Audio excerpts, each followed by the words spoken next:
lihat dari segi aturan. Jadi pertama bahwa sumber daya alam dikuasai negara untuk mensejahterakan bangsa.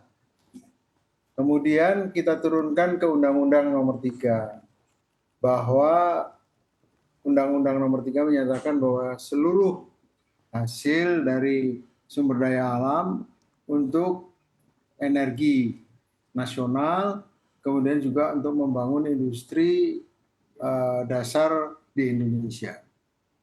Dan yang ketiga, dari pertemuan G20 itu keluar namanya Bali Compendium yang memberikan kebebasan kepada anggota G20 untuk mengambil kebijakan mengenai sumber daya alamnya demi kesejahteraan bangsanya.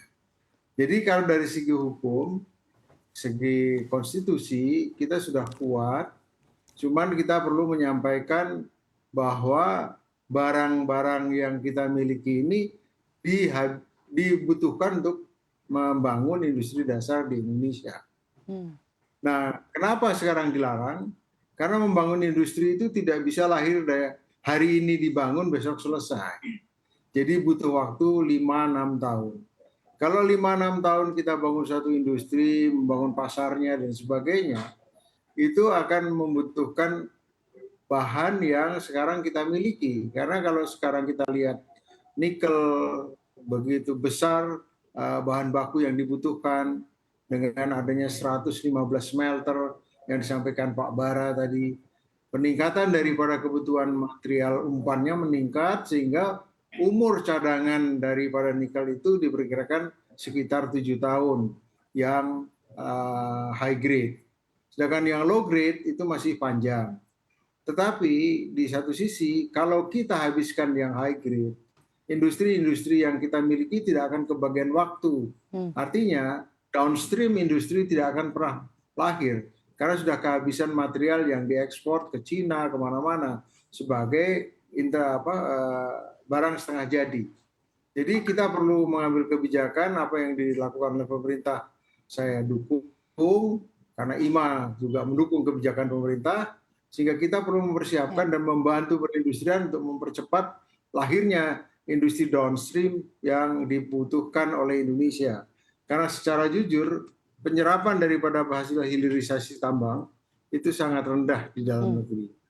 Kalau kita lihat timah itu cuma 5% terserap dalam negeri, kemudian tembaga sekitar 20%, kemudian kalau kita lihat bauksit untuk umpan ke alumina plantnya kelebihan hampir separuhnya tidak terserap. Kemudian produk aluminanya 600 ton terserap 200 ton. Jadi yang perlu giat bekerja adalah perindustrian dalam rangka membangun industri di mana nilai tambah yang tertinggi adalah di industri. Kalau di tambang kita ketahui bahwa nilai tambahnya tidak terlalu besar. Nikel sudah baik, tapi bauksit ekosistemnya sangat rendah sehingga kalau jadi alumina pun nilai tambahnya cuma 4 kalinya. Ini yang perlu kita pikirkan bersama sehingga industri dasar yang dicita-citakan oleh Indonesia mengikuti rencana induk perindustrian kita inginkan, itu kita perlu mempercepat proses lahirnya industri. Karena seperti industri hilir seperti jarum suntik yang dibutuhkan oleh manusia, kemudian kendaraan, kemudian juga ekosistem dari EV, car, battery dan sebagainya.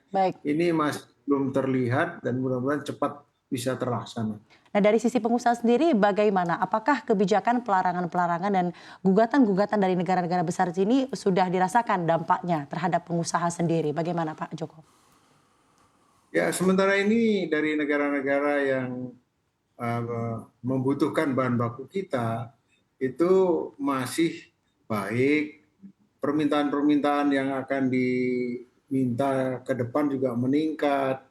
Karena memang yang punya bahan baku untuk baterai, bauksit, dan di dalam bauksit itu banyak juga rare earth yang akan kita manfaatkan untuk industri nanti renewable energy, EV, cars, dan sebagainya. Sehingga kita memang perlu menjaga dan memperhatikan kebutuhan kita.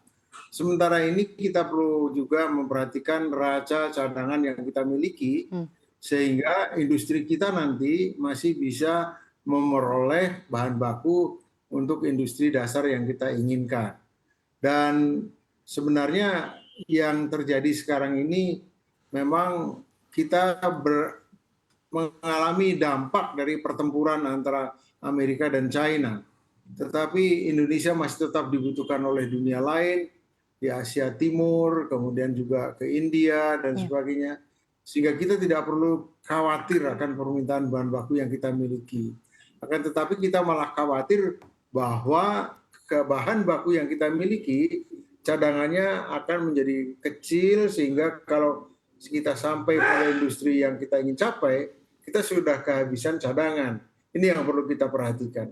Sehingga ada yang namanya keseimbangan neraca cadangan dengan kebutuhan, di mana kita bisa membangun secara bertahap, karena membangun industri itu butuh waktu dan teknologi yang masih kita kembangkan bersama-sama dengan teman-teman di BRIN, di perguruan tinggi, di perusahaan sendiri. Walaupun Indonesia ini di dalam penelitian untuk industri mempunyai anggaran yang sangat kecil, hanya 3% kalau tidak salah, sehingga kecepatannya pun akan sangat-sangat lambat dibanding dengan Malaysia atau Singapura atau Filipina. Dan mudah-mudahan di anggaran ke depan dengan terbentuknya BRIN ini, Badan Riset Indonesia, itu kita bisa bangun teknologi-teknologi yang kita perlukan di dalam membangun industri downstream yang akan menunjang industri dasar di Indonesia. Dan ini harapan kita untuk para ahli untuk lebih bekerja keras sebagaimana yang dilakukan oleh Jepang, oleh China, kita maju menjadi negara yang dicita-citakan di tahun 2045 sebagai negara yang maju.